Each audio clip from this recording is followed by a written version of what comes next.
Assalamualaikum warahmatullahi wabarakatuh. Jumpa lagi di channel yang keren ini, channel Mas Yano.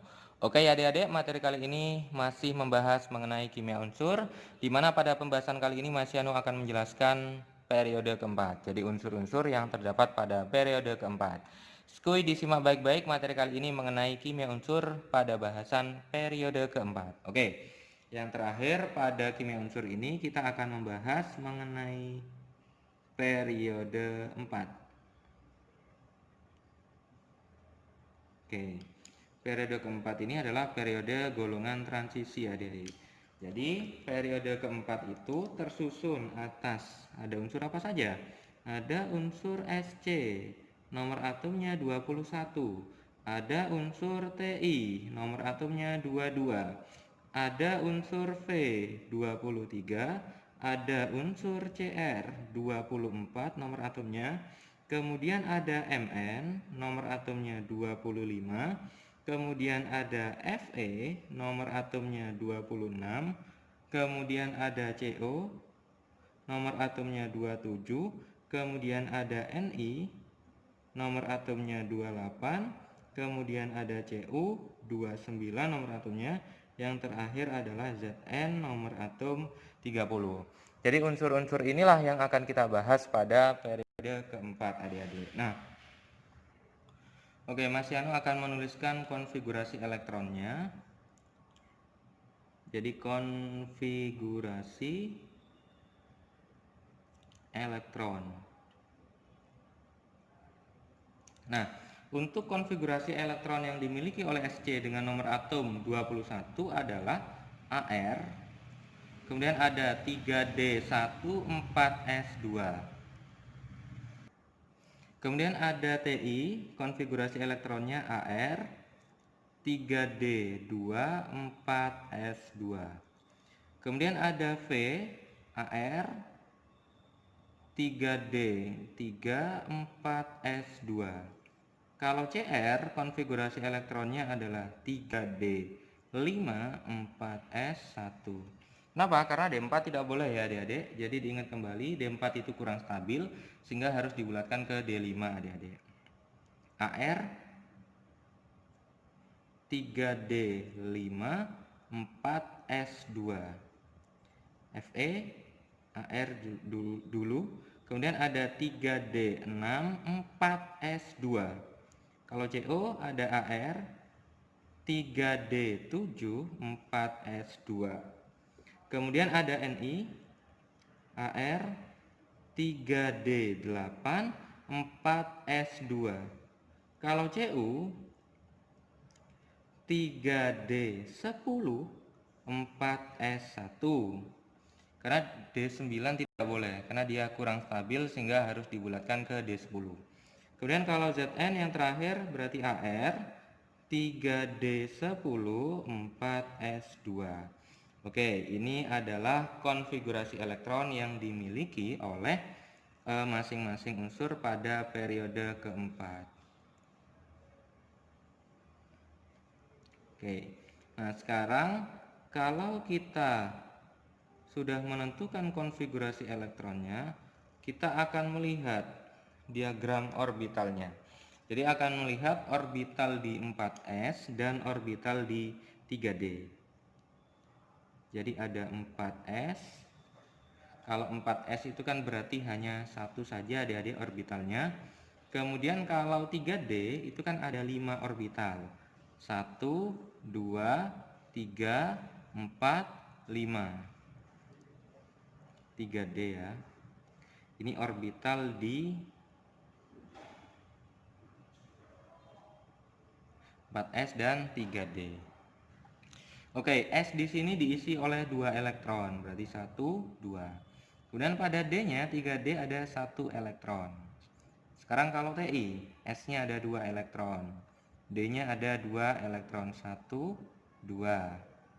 Oke, kalau V sekarang S-nya ada 2 elektron, D-nya ada 3 elektron. Oke, kalau Cr sekarang, pada S hanya ada 1 elektron. Kemudian pada D ada 5 elektron. 1, 2, 3, 4, 5. Oke, ini adalah orbitalnya, bentuk diagram orbitalnya. Sekarang kalau Mn, 1, 2, ini ada 5, 1, 2, 3, 4, 5.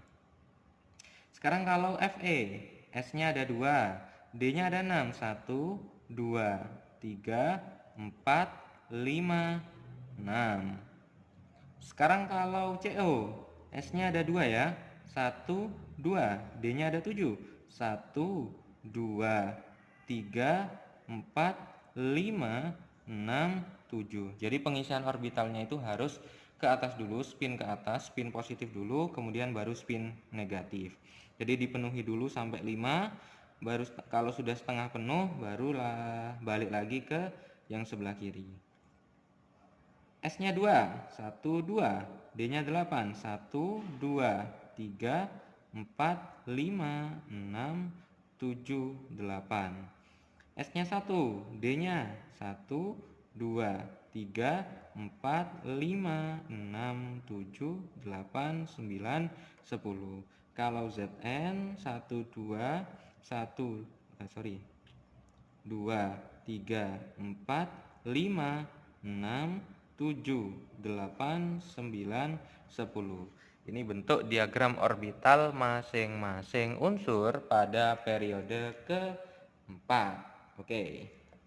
Nah, sekarang kita akan mengecek golongannya, adik-adik. Mengecek golongan dan elektron yang tidak berpasangan.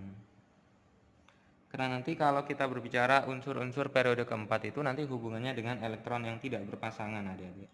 Oke, jadi ada yang namanya golongan dan elektron tak berpasangan. Di sini kolom golongan, ini elektron tak berpasangan. Elektron tidak berpasangan. Oke, kalau golongan ini kan ada 3 ya, 1, 2, 3 elektron, berarti golongannya golongan 3B. Seperti pada video Masiano sebelumnya di kelas 10, bahasan kelas 10 mengenai sistem periodik unsur, penentuan golongan dan periode, adik-adik. Tinggal dijumlahkan ininya, 1, 2, 3, 4 berarti golongan 4B. 1, 2, 3, 4, 5 berarti golongan 5B. 6B, 7B. Ini 8B. Ini 9. Nah, kalau 9 itu sama kayak 8B, adik-adik. Jadi kalau penjumlahannya 9 itu sama kayak 8B. Kalau 10 juga sama, 8B. Kalau 11, 1 tambah 10, 11. Itu balik lagi ke 1B. 12, 2B. Jadi tidak ada golongan 9B, 10B, 11B, 12B, tidak ada. Adanya kalau 8B itu ada 3. 8B, 8B, 8B. Kemudian di sebelah kanannya nanti ada 1B dan 2B. Nah, sekarang kita hitung elektron yang tidak berpasangan. Kalau SC ada 1 elektron yang tidak berpasangan. 1. TI 2, V 3, CR 6, MN 5, 4, 3, 2, 1 ya. Dan ini tidak ada elektron yang tidak berpasangan. Nah, baru kita akan membahas sifat dari periode keempat, sifat unsur periode 4.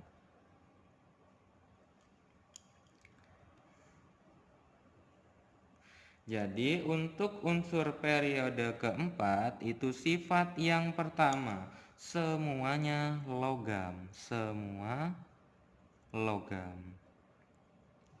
Sifat yang kedua, semuanya padatan kecuali Hg, semua padatan. Ingat, kecuali Hg. Raksa, adik-adik. Hg itu raksa ya. Bentuknya apa kalau raksa? Cairan ya. Nah, sekarang baru ini hubungannya nanti dengan ETB, adik-adik. bahasan kita yang sifat yang ketiga. Semakin banyak ETB itu elektron tidak berpasangan ya. ETB, semakin banyak ETB, maka semakin banyak ETB itu maka yang pertama, titik didihnya semakin tinggi.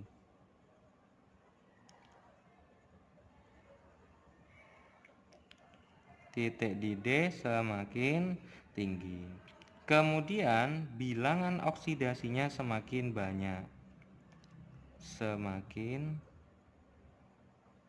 banyak. Kemudian warnanya semakin beragam atau semakin banyak juga. Semakin banyak ETB itu nanti warnanya semakin banyak. Kemudian yang keempat, bersifat semakin magnetik. Bersifat semakin magnetik. Nanti adik-adik untuk warna ini akan Mas Yanu bahas pada video selanjutnya, yaitu kalau biloxnya berbeda itu kemungkinan nanti warnanya juga akan berbeda. Warna yang dihasilkan nanti juga akan berbeda. Nanti ditunggu pada video selanjutnya adik-adik. Oke, kemudian yang selanjutnya sifat yang keempat adalah energi ionisasinya bertambah. Energi ionisasi bertambah dari SC ke Zn. Dari SC ke Zn. Jadi dari kiri ke kanan energi ionisasinya bertambah. Kemudian yang kelima, elektronegatifannya, elektronegatifan bertambah dari SC ke Zn.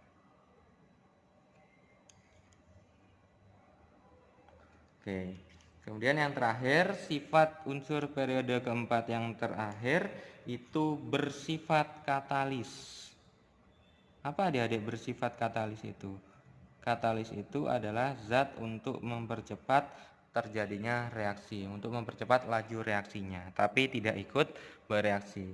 Oke adik-adik, ini adalah pembahasan Mas Yano mengenai sifat unsur periode keempat dan bentuk konfigurasi elektron pada periode keempat. Oke, semoga kalian bisa memahami video yang Mas Yano tampilkan di sini. Mas Yano akhiri, wassalamualaikum warahmatullahi wabarakatuh.